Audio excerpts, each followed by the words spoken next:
उन्हाळ्यातील एक पौष्टिक आणि औषधी रानभाजी घोळभाजी. तर या भाजीला ना बरीच नावे आहेत. काही जण घोळभाजी बोलतात, काही जण चिवीची भाजीसुद्धा बोलतात. तर या ठिकाणी मी अशी बारीक घोळ घेतली, पाहू शकता. त्याची अशी मुळं वगैरे असतील ना ती काढून घ्यायची. तर या पद्धतीने निवडून घ्यायची. तर ही भाजी चवीला थोडीशी आंबट अशीच असते. तर ही भाजी ना पोटाचे विकार सोबतच वजन कमी करण्यासाठी उत्तम मानली जाते. तर ही भाजी ना आज आपण सुकी बनवणार आहोत. यासाठी सुरुवातीला मी अशी भाजी व्यवस्थित संपूर्ण निवडून घेतली. पाहू शकता अशी मुळं असतील ना ती काढून घ्यायची. अगदी कवळी बारीक पानांची अशी भाजी घेतली. तरी भाजी आपण थोडीशी डाळ घालून बनवू शकतो किंवा बेसन पेरून ना अशी झुणका बनवतो तशीसुद्धा बनवू शकतो. आज आपण थोडी सुकी बनवूया. या भाजीमध्ये ना मी काही मुळं वगैरे असतील ना ती काढलीत. पाहू शकता व्यवस्थित भाजी निवडून घेतली.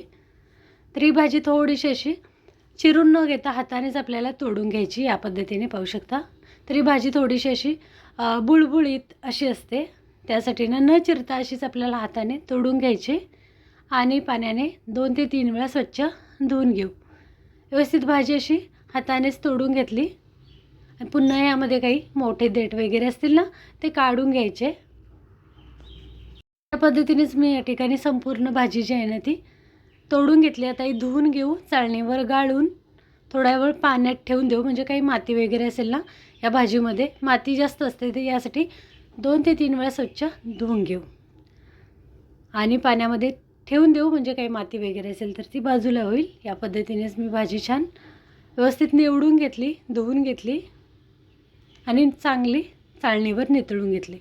तर रेसिपीला सुरुवात करूया. त्याआधी मी सुजाता किचन मेनूजमध्ये सर्वांचे खूप खूप स्वागत करते. उन्हाळ्यामध्ये मार्केटमध्ये सहज अशी भाजी भेटून जाते. तर भाजी पाहू शकता मी छान अशी धुवून घेतली. 2-3 वेळा जरा वेळ पाण्यात ठेवली होती. लगेचच फोडणीची तयारी करून घेऊ. फोडणीसाठी फ्राय पॅनमध्ये थोडंसं तेल घेतलं आहे. तेल गरम झालं म्हणजे यामध्ये ना मोहरी घालू. मोहरी चांगली तडतडली म्हणजे थोडंसं जिरंसुद्धा घालू आणि लगेचच बारीक चिरलेला एक मोठा कांदा घालू. कांदा जरा वेळ परतवून घेऊ. मोहरी जिरं चांगली तडतडली. यामध्ये असेल तर आपण थोडासा कढीपत्ता घातला तरीसुद्धा चालणार आहे.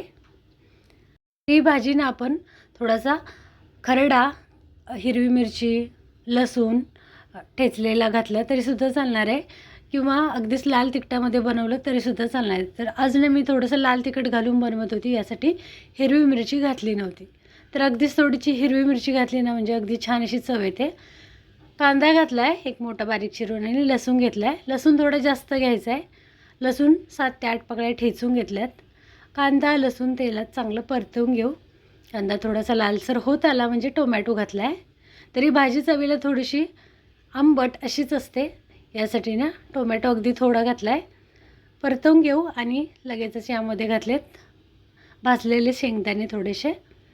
शेंगदाणेसुद्धा परतवून घेऊन आता भाजी घालून घेऊ. तरी भाजी मी धुवून घेतली होती आणि चांगली चाळणीवर गाळून घेतली, पाहू शकता. तरी फोडणीमध्ये घालून घेते. ही भाजी आपण वेगवेगळ्या डाळी घालून, डाळी थोड्याशा भिजवून बनवली तरी छान होते किंवा अगदीच बेसन लावून बनवली तरीसुद्धा छान होते. आज मी डाळ वगैरे न घालता अशीच बनवली. तर अशीच ना सुकी भाजी खूप छान बनते. खाताना लक्षातसुद्धा येणार नाही की ही घोळ भाजी आहे. तर अशी ही लाल माठासारखी भाजी चवीला बनली जाते. या पद्धतीने नक्की बनवून पहा. शेंगदाणे घातलेत आपण. भाजी ना जरा वेळ परतवून घेतली. यामध्ये पाणी अजून घातलं नाही आपण. हळद घातली थोडीशी आणि चवीनुसार थोडंसं मीठसुद्धा घालून जरा वेळ परतवून घेऊ. यामध्ये पाणी अगदीच लागत असेल तर घालायचं. तरी घोळ भाजी अगदी बारीक अशी कोवळी असते. तर अगदीच थोडंसं पाणी घालून शिजवलं तरीसुद्धा चालणार आहे. तर मी भाजी चांगली नितळून घेतली होती. यासाठी ना थोडंसं पाणी लागतं आहे, पाहू शकता. तर अगदी थोडंसं पाणी घातलं आहे मी. जरा वेळ मिक्स केलं आहे आणि हे पाणी सुरुवातीला आटवून घेऊ. तर आवडत असेल तर आपण ही हिरवी मिरची वगैरे घालून बनवलं, हिरव्या वाटणातली बनवली भाजी तरी खूप छान बनते. इतर आपण पालेभाज्या बनवतो त्या पद्धतीनेच किंवा अगदीच लाल तिखटातली अगदी लसूण फोडणीला जास्त घालून ना लाल तिखटामध्ये अशी तिखट भाजीसुद्धा अगदीच खूप छान बनते. तर आज मी अशीच बनवली. तर पाहू शकता थोडंसं पाणी घातलं आहे आणि हे पाणी सुरुवातीला आटवून घेऊ झाकण ठेवून. तर या स्टेजला मी ना झाकण ठेवून अगदीच 3 ते 4 मिनटामध्ये थोडंसं घातलेलं पाणी आटवून घेतलं पाहू शकता. आणि आता यामध्ये चवीनुसार मसाले वगैरे घालून घेऊ. तर मसाल्यांमध्ये या ठिकाणी मी घेतलं आहे लाल तिखट.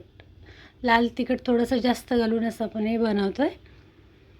तर पाहू शकता पाणी पूर्ण आटलेलं आहे. यामध्ये आता थोडंसं लाल तिखट साधारण 1.5 टीस्पून इतकं मी लाल तिखट घेतलं होतं. आणि सुरुवातीला आपण हळद मीठ घातलं आहे. तर आता लाल तिखट घातलं आणि शेंगदाण्याचा कूटसुद्धा 1.5 टीस्पून घातला आहे. तर भाजलेल्या शेंगदाण्याचा कूट घातला आहे. आवडीनुसार आपण मसाले घालू शकतो. पण या पद्धतीने तुम्हीसुद्धा ना एकदा ही घोळभाजी नक्की बनवून पहा.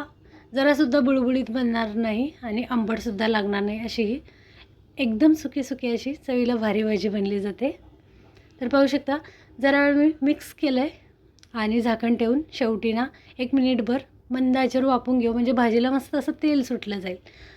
पाहू शकता 1 मिनिटभर शेवटी मी भाजी वाफवून घेतली होती आणि मस्त अगदी सुकी सुकी अशी आपली भाजी बनली गेली. खूप जास्त कोणते मसाले वगैरे न घालता अगदीच ना 1-1.5 टीस्पून भाजलेल्या शेंगदाण्याचं कूट घालून अगदी आपली चटपटीत सुकी भाजी बनवून तयार झाली. तरी साधी सोपी उन्हाळ्यातील पौष्टिक गोड भाजी आवडली तर व्हिडिओ खाली लाईक करा.